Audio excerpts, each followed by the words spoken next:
The Tale of Despereaux, Chapter 31, A Song in the Dark. The terrible foul odor of the dungeon did not bother Meg.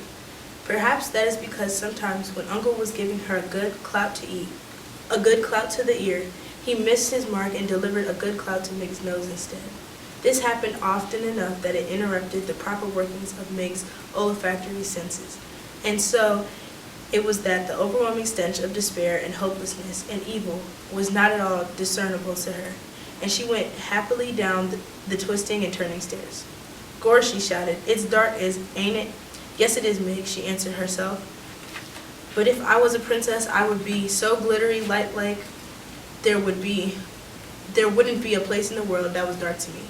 At this point, Meg broke into a little song that went like this. "I ain't the Princess P, but someday I will be the P baby, someday I will be." Meg, as you can imagine, wasn't much of a singer, more of a bellower really. But in her little song there was, to the rightly tuned ear, a certain kind of music. And as Meg went singing down the stairs of the dungeon, there appeared from the shadows a rat wrapped in a cloak of red, wearing a spoon on his head. "Yes, yes," whispered the rat, "a lovely song, just the song I have been waiting to hear." And Rescurl quietly fell in step beside Meg, and at the bottom of the stairs, Meg shouted into the darkness, "Gore, it's me, Meg. Most calls me Meg, delivering your food. Come and get it, Mr. Deep Downs." There was no response. The dungeon was quiet, but it was not quiet in a good way. It was quiet in an ominous way. It was quiet in the way of small frightening sounds.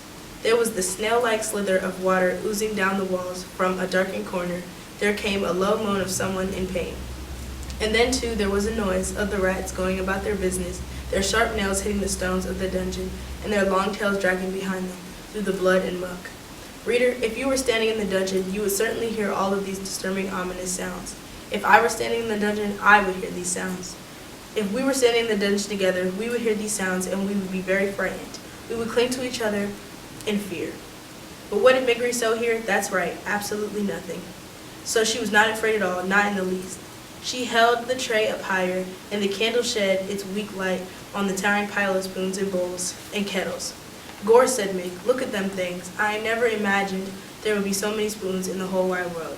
"There is more to this world than anyone could imagine," said the booming voice from the darkness. "True, true," whispered Rescurl. "The old jailer speaks true." "Gore," said Meg. Who said that?" And she turned in the direction of the jailer's voice.